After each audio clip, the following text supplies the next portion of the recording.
Welcome, leaders, teams, and those ready to take charge of their energy. It's Kelly Buboltz, your guide in workforce energy management. Burnout is not just a buzzword, it's a symptom of deeper root cause stressors. We're here to stop waiting for the change and start leading it. It's time to reclaim our energy and lead our days with intention and purpose. Let's talk about an energy drainer. Gossip and drama in the workplace and how we can diffuse this. Now, the real problem behind this is not just the energy drain, but it starts to increase that lack of trust that I told you something and you turned it into something else. I'm not going to trust you anymore. And we all know that trust takes a long time to build and just one event to break it. And there's a difference between casual conversation and harmful rumors that can take on a life of their own. And it has a ripple effect. Conflict, disengagement, and it starts to create this toxic culture. When I go to conferences, I'll walk around and I'll talk to people and I'll talk to vendors. And it's interesting what people will say about one another. It's interesting about my work with burnout prevention and workforce energy management when someone says, you should go talk to you know who. And they'll mention another employer or another vendor that's at this conference. And so that's where the gossip and the drama starts. And that starts to de-energize not only the conversation that we're having, but the room in general. Because if you tell people that enough, then they're all walking around talking about it. And it might not even be true. So here's the kicker. Gossip and drama can come from a couple different areas that's actually showing the gaps in your operation, the gaps in your culture that are feeding the gossip. So it's not just one person, it's actually the culture around it. This might be coming from lack of communication, clear communication from leaders. So say we have a change going on, and I work a lot on change management concepts and processes with clients. So say we have a change going on and you did not communicate it clearly, you didn't communicate the steps we're taking to get there, you didn't communicate it consistently across leaders. So this lack of clear communication, now people fill in the holes, right? They start to assume things, which is feeding the gossip and the drama. So that's one scenario or root cause that comes into play with gossip. The other thing that might be happening is people just want connection. And so it goes to the human nature of drama. So who's the hero, who's the villain, who's the victim? And people naturally connect over that gossip and drama because they want to feel included. They want to feel connected. And so you might even be leading the drama or gossip yourself in order to be connected with people. And I see that with some of my friends that we are a little bit more disconnected now that I've been on this self-growth journey the last couple of years. But when I get together with them, I'll jump right into that gossip and the drama. And I don't feel good about it. And I feel yucky after it. But it's that desire of connection that in order to be part of this group, I need to do that thing. And so you have to be careful about where the place of gossip and drama is coming from. The other thing that might be happening, which is a huge root cause, is boredom.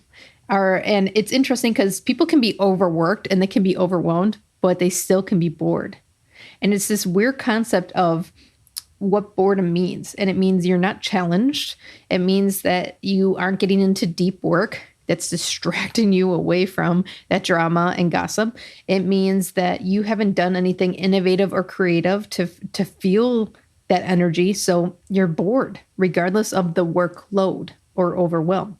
So when people are seeking stress relief, or they're in that boredom mode because they haven't been challenged or are in a creative or deep work mode for a while, they'll fill it with gossip and drama. And then fear of the unknown.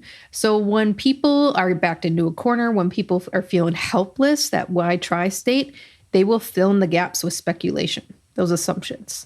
So when you start to see gossip and drama and you want to diffuse it, it's important to consider what's feeding the gossip and the drama. And it's not always just one person. It could be lack of clear communication from a leader, that desire to connect. People are bored or not challenged or have time for that deep creative work, or the fear of the unknown. So they're speculating. If you're an employee who's dealing with this gossip, there's a way to diffuse it. You don't have to wait for leaders to do everything. Here's some steps you can do. Don't feed it. Back away from the conversation. Or if you feel comfortable enough, step into the conversation and redirect it. Here's an example. I'd rather go straight to the source before assuming anything. Again, you're not pushing blame on them. You're not making them feel bad for gossiping or drama, but you want to clear the details. So you kind of play middle ground and you say, I'd rather go straight to the resource or the source before assuming anything, and then I'll come back. And again, you kind of like stop the drama. You say, hey, let's pause, stop the assumptions, and check on the facts. And so don't feed it, right? Don't be another person feeding it. Kind of put a checkpoint, a stop point at it, and then go find out the details. And then you can circle back to them. And you don't have to be like the tattletale, the Debbie Downer of the group. You just want to, shift that energy back into a positive narrative. If you're feeling a little bit more direct, you can even redirect that conversation and say something like, that's interesting. Have you asked them directly? And you don't have to come off as condescending or challenging, but it's a much more direct approach than the previous one. That's kind of giving them a pause point to stop assuming. This one's very direct, saying, that's interesting. Have you asked them directly? Or you can set boundaries. So say someone's swinging by all the offices or they're in the chat, stirring up drama and gossip. You could say, hey, I want to focus on this right now, whatever you're working on. So I'm going to hop out of this conversation. That's a great way to step out without just like walking away or disappearing, or you feel like that distrust building. So if you walk away right now, they're going to be talking about you. Stop and set boundaries. I want to focus on this work right now, so I'm going to step out of this conversation. That's a great way to set a boundary, saying I don't want to participate, but also I don't want you talking crap about me, so I'm going to head out. So I'm going to focus on this work right now. I'm going to step out of this conversation. And that's in the times where you feel uncomfortable. But I do challenge you to at least try the pause point, the one where you don't feed it, where you make a remark or a statement such as, I'd rather go straight to the source without assuming anything. It's a light way to say, let's pause and get back to the facts.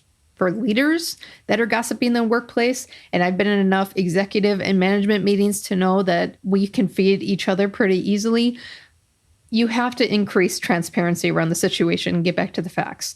So a great way to do that is step up. All right, if you're going to be a leader, you need to know when to step up and to step back.